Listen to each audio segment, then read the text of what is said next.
अच्छा जी, आज हमारा टॉपिक बेटा दूसरा कौन सा जी? Aggregate supply curve. ये बड़े ध्यान से करनी है। इसमें दो हमारे डिफरेंट ग्राफ हैं। Short run aggregate supply curve अलग बननी है और long run aggregate supply curve अलग बननी है। ये एसआरएस से क्या मुराद है? Short run aggregate supply. और ये क्या जी?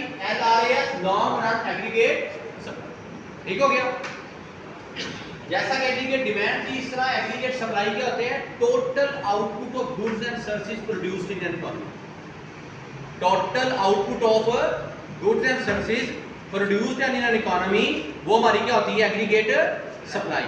बेटा इसमें अगेन मैं कह रहा हूं एग्रीगेट, एग्रीगेट का मतलब है ओवरऑल। जो माइक्रो में हमने एग्रीगेट सप्लाई की थी उसमें क्या था? एक मार्कर की सप्लाई थी, सिर्फ मोबाइल की, डस्टर की, बोतल की, एक चीज की। एग्रीगेट सप्लाई में क्या है? Overall supply of goods and services produced in an country. Is it clear? अब बेटा इसके अंदर दो डिफरेंट डिबेट्स हैं, बड़े ध्यान से समझनी है आपने, ये बड़े इजी हो गए।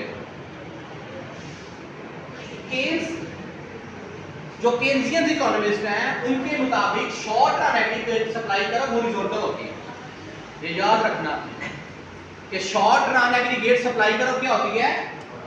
मतलब ये है कि प्राइस अपने मुकाम पर फिक्स रहेगी और आउटपुट क्या होती जाएगी? ओके, सिर्फ इसमें। और ये नजरिया किसका था? क्लासिकल। और दूसरों का ये नजरिया वो शॉर्ट रन की बात ही नहीं करता। केन्स कहता था कि शॉर्ट रन के अंदर, केन्स कहता था कि शॉर्ट रन के अंदर प्राइसेस क्या होती हैं? स्टिकी होती हैं। क्या होती है? प्राइसेस आर, मतलब शॉर्ट रन में प्राइसेस चेंज नहीं होती। बेटा अब इसको आप रियल लाइफ में देखें कि एक वो सब्जी फरोश या मछली फरोश या कोई कपड़ा बेचने वाला जो मंडी से कोई 10-12 किलो सामान लेकर मोहल्ले में आ जाता है बेचने के लिए, और उसे पता है कि अब मैं, अगर ये मेरा बिक गया तो मैं दोबारा मजीद पीछे खरीदने नहीं जा सकता, क्योंकि एक ही दिन के अंदर डे टू डे सेल करना है ना, तो वो मोस्टली अपनी प्राइसेस को चेंज नहीं करते। वो उसी कीमत पर बेचते हैं। आइदर दे ऑफर्ड मोर और ऑफर्ड लेस, वो अपनी प्राइस को चेंज नहीं करते। In most of the cases short run के अंदर प्राइसेस आर रिजिड, स्टिकी होती हैं। सेलर शॉर्ट रन के अंदर, डे टू डे के अंदर जब अपना माल बेचने आता है तो वो अपनी प्राइसेस को चेंज नहीं करता। बढ़ाता इसलिए नहीं है कि फिर उसका कस्टमर जाया हो जाएगा, उसकी सेल कम हो जाएगी, और कम इसलिए नहीं करता फिर प्रॉफिट कम हो जाएगा। ठीक हो गया? तो इसलिए शॉर्ट रन के अंदर केन्स कहता था कि एग्रीगेट सप्लाई कर्व हॉरिजॉन्टल हो। बेटा बात तो समझ आ गई? अब असल नुक्ता आ गया लॉन्ग रन के। लॉन्ग रन के अंदर केन्स, क्लासिकल और मॉनेटरिस्ट, अगेन केन्स, क्लासिकल और मॉनेटरिस्ट, ये सब इस बात पर मुत्तफिक थे कि long run aggregate supply curve जो होती है वो वर्टिकल होती है। वो क्या होती है? बड़े ध्यान से समझिए कि बेटा यहां पर प्राइस कांस्टेंट थी और आउटपुट बढ़ रही थी, यहां पर आउटपुट कांस्टेंट है और कीमत बदल रही है। समझ गए कि बेटा प्राइस ये हो, आउटपुट लेवल यही रहता। बात समझ लग रही है आपको? अब इनका ये कहना ये था कि लॉन्ग रन वो पीरियड ऑफ टाइम होता है जिसके अंदर प्राइस और वेजेस एडजस्ट होती हैं to clear the market. Long run के अंदर प्राइस और वेजेस एडजस्ट होती हैं टू क्लियर द मार्केट। जैसे आपको मिसाल देते हैं कि वो जिस बंदे की मिसाल दी है कि वो हमें शॉर्ट रन में चीजें बेचने आता है, लेकिन अगर रोज ही उसकी चीजों की डिमांड बढ़ना शुरू हो जाए तो फिर तो वो स्टिकी नहीं ना रहेगा। तो लॉन्ग रन के अंदर प्राइसेस जो है वो स्टिकी नहीं रहती, प्राइसेस और वेजेस एडजस्ट होती हैं to clear all the market. मिसाल के तौर पर ये देखें, यहां से दूसरा बनाओ, ये डिमांड फॉर लेबर या सप्लाई ऑफ लेबर। ये डिमांड फॉर लेबर, ये अगर हम इस मुकाम पर आ जाएंगे तो बेटा देखिए यहां पर सप्लाई ज्यादा है, डिमांड कम है। आप इसे देखें ना, यहां पर सप्लाई ज्यादा है, डिमांड कम है, तो मुझे बताएं वेजेस बढ़ेगी या कम होगी? कम होगी। तो अब दोबारा नीचे आए,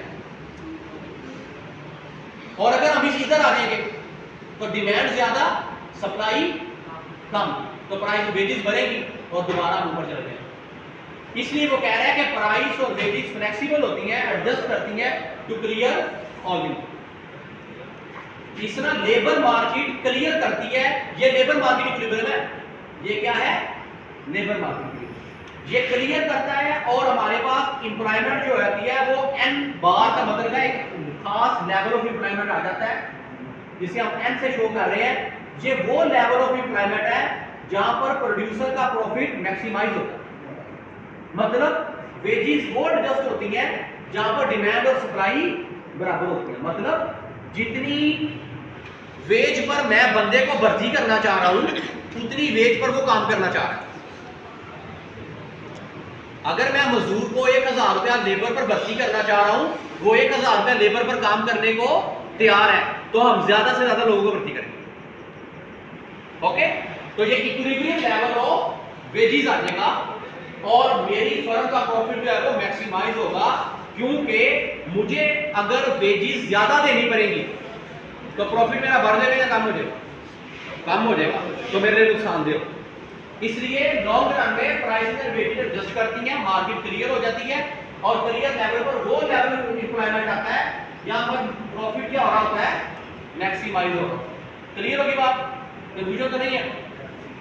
इसलिए ये जो हमारी आउटपुट है वो भी एक पर्टिकुलर लेवल पर आकर फिक्स हो जाती है। इसे हम कहते हैं फुल एम्प्लॉयमेंट लेवल। क्या कहते हैं जी, full employment level. Full employment level पैदावार का वो लेवल होता है कि लॉन्ग रन के अंदर जब एक मुल्क एक खास पैदावार के लेवल को पहुंच जाता है तो उसका मतलब है कि वो अपने तमाम रिसोर्सेज को इस्तेमाल करके, वो अपने तमाम रिसोर्सेज को इस्तेमाल करके इतनी पैदावार हासिल कर सकता है। गुड्स एंड सर्विसेज की इतनी पैदावार, इससे ज्यादा पैदावार हासिल नहीं कर सकता। क्यों नहीं कर सकता, क्योंकि ये उससे अब फुल एम्प्लॉयमेंट लेवल है, ये उसकी मैक्सिमम रिसोर्स है, मैक्सिमम पावर है। या मिसाल के तौर पर एक 70 है, उसमें हम फुल टैंकी भर देते हैं तो उसकी भी लिमिट है ना चलने की। अब 300 किलोमीटर पर चलकर वो क्या हो जाएगी, रुक जाएगी। अब आप मुझे कहें नहीं सर ये 300 से आगे क्यों नहीं जा रही, तो मैं कहूँ भाई इसकी कैपेसिटी इतनी है। बात समझे? इस तरह एक मुल्क की भी तो कोई पैदावारी सलाहियत होती है ना, अपने तमाम रिसोर्सेज को इस्तेमाल करते हुए पैदावारी, जब वो मुकाम आ जाता है तो आउटपुट रिमेन फिक्स। उसके बाद अगर कोई तब्दीली होगी तो सिर्फ प्राइसेस इंक्रीज होगी, आउटपुट अपनी जगह से तब्दील नहीं होगी। तो बात समझ आ गई कि शॉर्ट रन में हॉरिजॉन्टल और लॉन्ग रन में वर्टिकल। इसलिए मेरे बेटे हम एंड में क्या करते हैं, इनको जब जान कर देते हैं। ये देखिए, ये हो गई SRAS, ये हो गई LRAS, और इससे पहले हमने क्या की थी, एग्रीगेट डिमांड। इसको इकट्ठा करें तो ये साइमल्टेनियस इक्विलिब्रियम गुड्स मार्केट का और लेबर मार्केट का और फाइनेंशियल मार्केट का सारा एकदम इक्विलिब्रियम इस डायग्राम में आता है। जब शॉर्ट रन एग्रीगेट सप्लाई कर शॉर्ट रन को डील करती है, लॉन्ग रन को डील करती है, और ये एग्रीगेट डिमांड का पॉइंट आ जाता है जिसके ऊपर आकर हमारी इकोनॉमी जो है वो इक्विलिब्रियम को शो करती है। ये साइमल्टेनियस इक्विलिब्रियम है, गुड्स का भी और लेबर मार्केट।